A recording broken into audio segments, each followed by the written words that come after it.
All I ask is a merry yarn from a laughing fellow rover, and a quiet sleep and a sweet dream when the long day is over.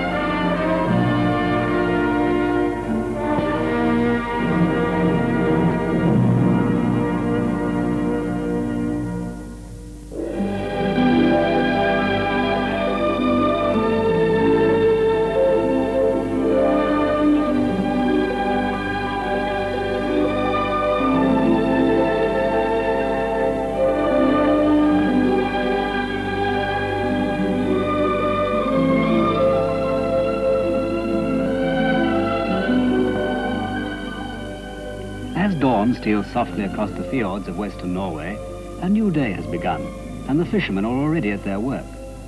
Since time began, fishing has been a part of the lives of the people, and today the cities of Bergen and Stavanger are centres of a vast industry.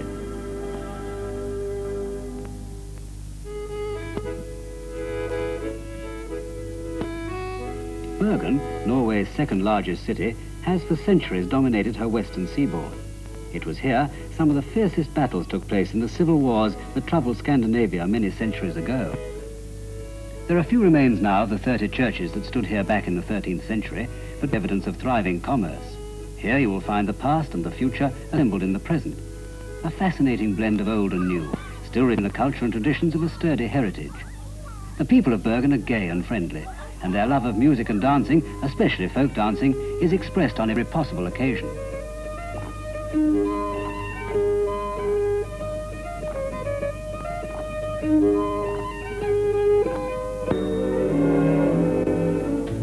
If you fly south from Bergen, you can reach in 40 minutes the lovely old city of Stavanger, which stands guard like a proud sentinel over an island-studded bay. Stavanger, with its fine deep harbour, contains one of the largest and busiest shipyards in northern Europe, and is a regular port of call for large transatlantic liners and vessels of all. Here, as in Bergen, fishing is a major part of the economy, and over a third of the population earn a good livelihood from this great industry. The last 40 years has become a leading contributor to world markets. The town has a unique enchantment, a charming blend of old fishing village and modern progressive city, with a picturesque market by the quayside, where the inhabitants of Stavanger come every day to buy anything from cod to candy. Relic of a bygone age, this cathedral, built by Bishop Arild of Winchester in the 12th century, is one of the rare examples in Scandinavia of Anglo-Norman craftsmanship.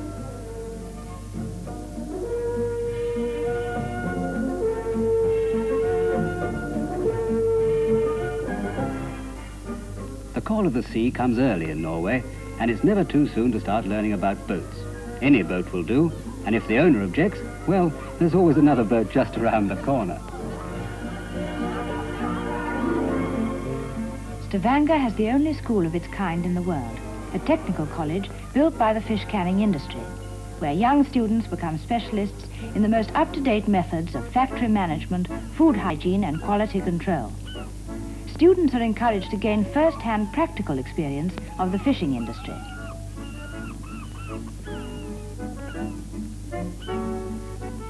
This is part of the Silden bristling fleet, whose annual harvest comes from the clear, deep waters of the fjords. The shoal is located and gathered onto a huge net called a purse seine, over 1,000 feet long and 180 feet deep. When the edges are drawn together, they form a gigantic purse or pocket, which holds all the fish. Samples of the fish are taken at once and carefully checked for size and quality.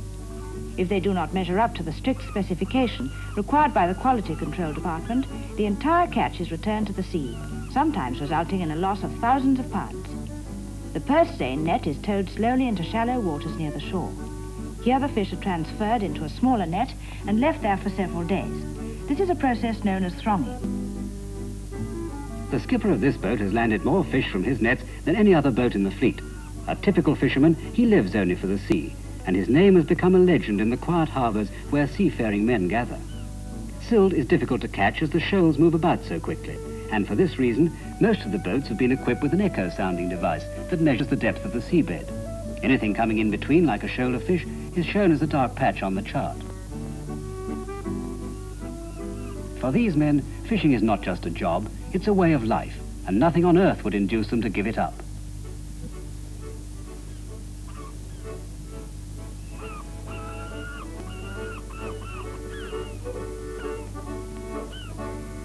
During the time spent in the thronging nets, the fish are unable to go out in search of food, and so completely digest everything they've previously eaten. This means, of course, that they are thoroughly cleaned inside when the transport boats arrive to take the fish to the factories.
Spawned in the North Sea, the tiny fish are attracted by the clear crystal waters of the fjords and the myriad plankton carried in by the Gulf Stream. The plankton, which contains vast quantities of microscopic vegetable and shellfish life, is the original source of vitamins and the favourite diet of the silled and bristling shoals.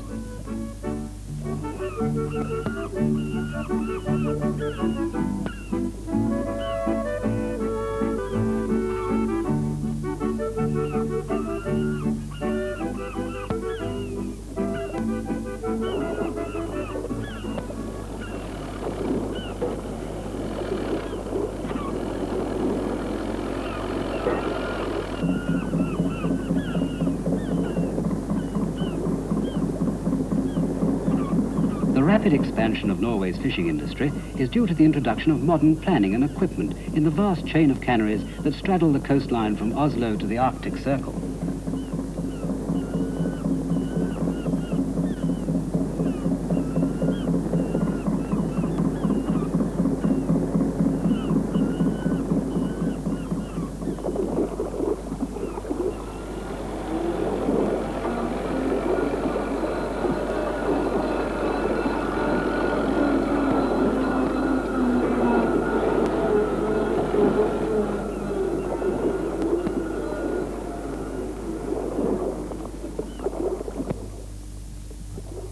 The silt is washed under high-powered jets of water to remove all the scales, which incidentally are later collected and used in the manu-imitation pearls. Thoroughly cleaned, the silt is carried to a grading machine, which ensures that only fish of uniform size go forward for processing.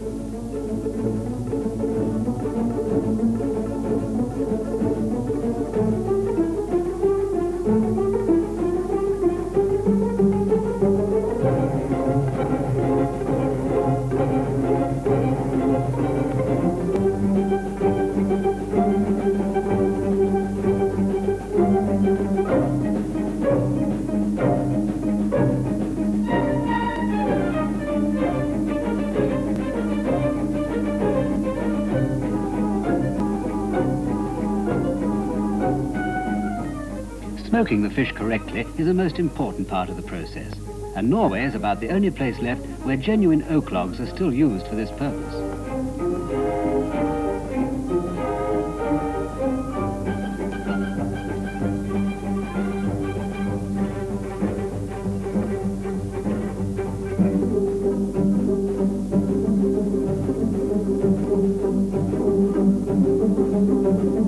Richly flavoured from the smoking ovens, the little fish are trimmed on this machine and conveyed to the next operation where they are carefully packed into tins.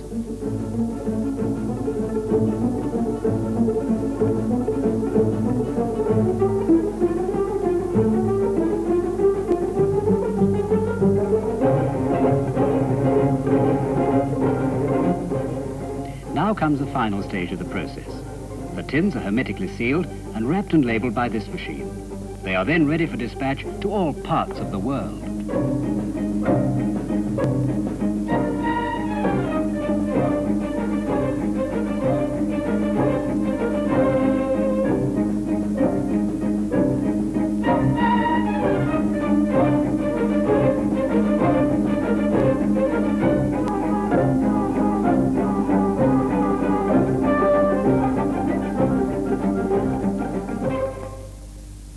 After the factory process, samples of fish are taken from each cannery and sent to the quality control department, which works in close contact with the research laboratories. Here, nothing left to chance, and the most rigorous tests are made on all products to ensure that everything is up to the required standard. Norwegians are a healthy, active race and enjoy all forms of outdoor sport. Here, the days are long and sunny, giving 20 hours of light in each day during the summer months. Every Friday, the young people stream out of the town for a long weekend in the mountains, climbing, fishing, swimming, or just being lazy in the sun.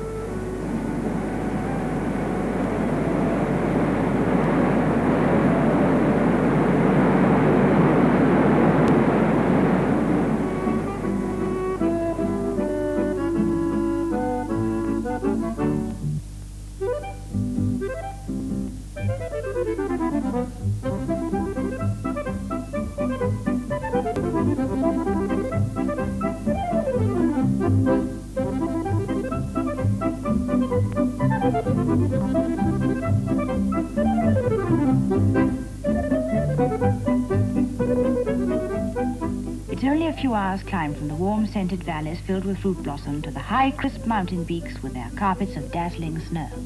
Snow? I hate it. Most people think of Norway as a paradise for winter sports enthusiasts and forget that the warm currents of the Gulf Stream provide a summer temperature often as high as southern Europe.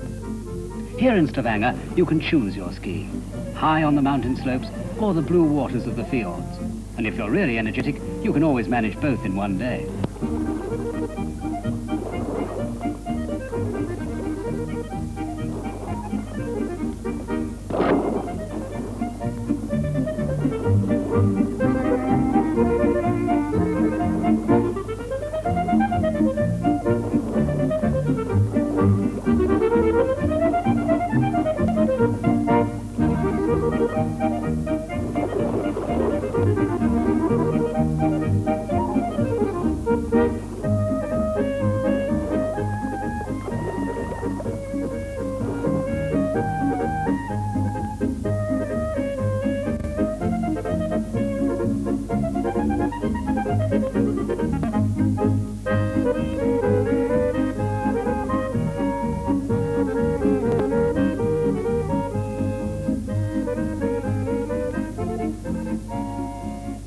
As evening descends on the fjords, the sounds of the day grow silent and the countryside prepares for sleep.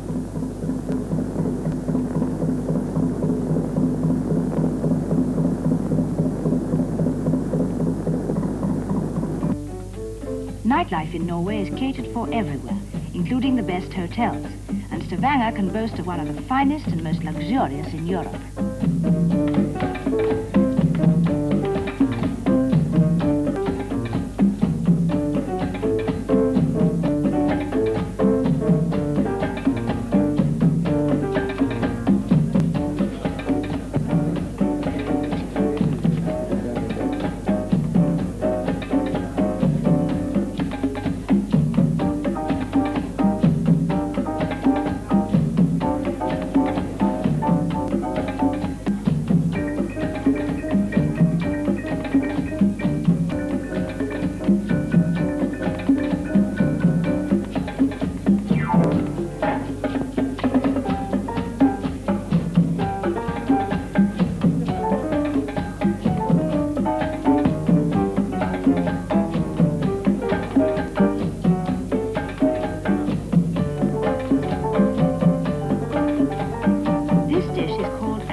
Lies the rumour that Norwegians don't eat very much. At last the long day draws to a close. The wings of night come swiftly from the east, and tinkling glasses play an obligato to the laughter of youth. Out in the night, Soft lights wink in the gloaming as young people whisper of their dreams and hopes for tomorrow. 100 sleepy harbours are awakened by the throb of engines as the boats put out to sea again. A waning moon nestles into a blanket of cloud, and the rest of the world is sleeping. But for the fishermen of Norway, another long day has begun.